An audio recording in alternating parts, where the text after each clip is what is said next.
Assalamualaikum warahmatullahi wabarakatuh. Perkenalkan, nama saya Zakia Zulfa dari kelas 11C, nomor absen 26. Cara kerja pemeriksaan hemoglobin metode Sahli. 1. Masukkan kurang lebih HCl 0,1 N sampai tanda batas 2 ke dalam tabung pengencer hemometer. 2. Hisaplah darah yang telah diberi EDTA sampai garis 20 mili. Hapus kelebihan darah yang menempel pada bagian luar pipet dengan tisu. Lalu homogenkan kurang lebih 5 menit. 3. Masukkan darah ke dalam pipet dasar tabung. Hati-hati jangan sampai ada gelembung udara. 4. Bilas isi pipet dengan larutan HCl 0,1 N yang ada dalam tabung tersebut. 5. Lalu campurkan isi tabung tadi supaya darah dan HCl bersenyawa. 6. Ditambahkan Aquades tetes demi tetes sambil diaduk dengan batang pengaduk hingga warna sama dengan warna standar pada alat hemometer. 7. Kemudian baca kadar hemoglobin yang tertera pada tabung pengencer. Cara kerja pemeriksaan hemoglobin metode Cyanmed. 1. Tabung reaksi diisi dengan larutan Drapkin 5 mili. 2. Jari pasien dibersihkan dengan alkohol 70%. 3. Ditunggu sampai kering, kemudian jari pasien ditusuk dengan Vaccinostyle. 4. Darah yang keluar pertama kali dihapus dengan kapas kering.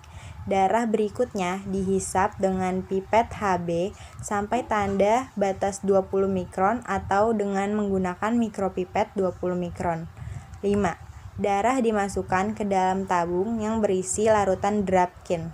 6. Campur sampai homogen, bila perlu menggunakan vortex dan inkubasi minimal 3-5 menit.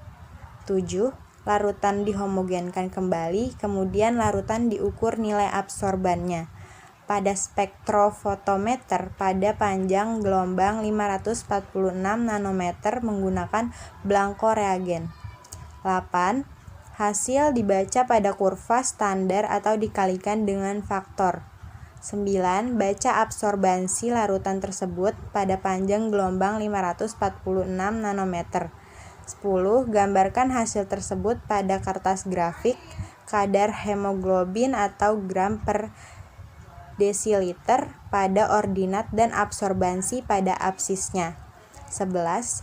Tentukan satu titik dari nilai rata-rata dan rata-rata kadar Hb, kemudian tarik garis dari titik tersebut melalui titik 0. Cara kerja pemeriksaan hematokrit metode mikrohematokrit. 1. Siapkan alat dan bahan. 2. Dilakukan pengambilan darah vena. 3. Dimasukkan ke dalam tabung mikrohematokrit sampai 3/4 tabung. 4. Disumbat dengan kritosil secukupnya. 5. Dimasukkan ke dalam sentrifus. 6. Disentrifus dengan kecepatan 16.000 rpm selama 5 menit. 7. Dibaca hasilnya pada skala hematokrit. Cara kerja hitung sel darah eritrosit. 1. Dihisap darah dengan pipet eritrosit sampai tanda 0,5. Dibersihkan kelebihan darah yang melekat pada ujung pipet menggunakan tisu. 2. Dilanjutkan dengan memipet larutan atau reagen Hayem sampai tanda 101. Hindari terjadinya gelembung udara. 3. Diangkat pipet dari cairan. Tutup ujung pipet dengan jari lalu lepaskan selang penghisap. Homogenkan. 4. Dibuang 3-4 tetes lalu tetesan selanjutnya diteteskan pada bilik hitung. 5. Kemudian diendapkan di atas cawan Petri yang berisi kapas basah selama 2-3 menit. 6. Lalu diamati dan dihitung semua eritrosit di bawah mikroskop yang terdapat 5 bidang yang tersusun atas 16 bidang kecil. Cara kerja hitung sel darah leukosit. 1. Dengan pipetoma leukosit, hisap darah sampai tanda 0,5. 2. Bersihkan sisa darah yang melekat pada ujung luar pipet. 3. Hisap larutan turk sampai tanda 11. Jangan sampai terjadi gelembung. 4. Lepaskan karet penghisap. Pegang pipet dengan ibu jari dan telunjuk. 5. Homogenkan dengan gerakan membentuk angka 8 sebanyak 3 kali. 6. Dibuang 3-4 tetes pertama, lalu tetesan selanjutnya dimasukkan ke dalam kamar hitung. Usahakan jangan masuk ke parit. 7. Tutup menggunakan deck glass, lalu diamati di bawah mikroskop dan dihitung dengan perbesaran 10 kali. Kotak L1, L2, L3, dan L4.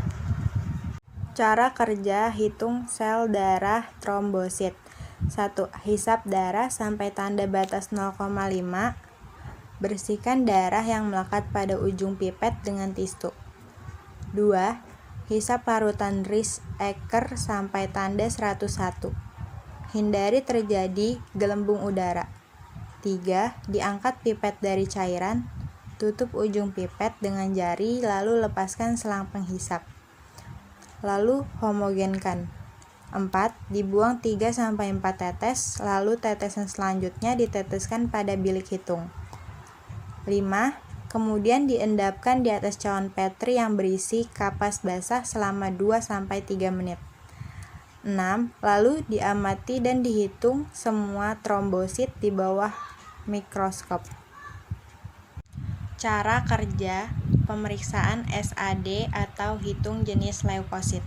1. Teteskan 1 tetes darah pada objek gelas 1 cm dari ujung kaca. 2.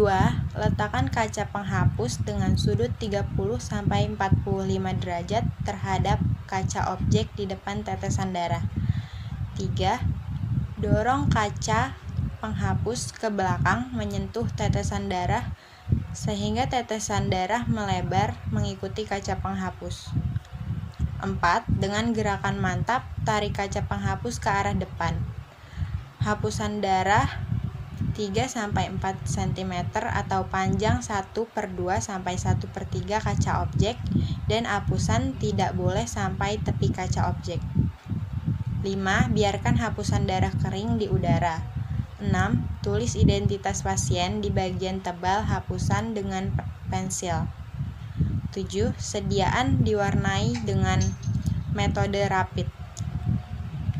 8. SAD yang sudah kering dimasukkan ke dalam metanol. Tunggu sampai kering. 9. Setelah kering, SAD dimasukkan ke dalam eosin kurang lebih 1 menit. 10. Masukkan ke dalam metilen blue kurang lebih 1 menit. 11. Dibilas dan dikeringkan dengan tisu. 12. Ditetesi bagian yang tipis dengan minyak imersi dan amati di bawah mikroskop perbesaran 100 kali.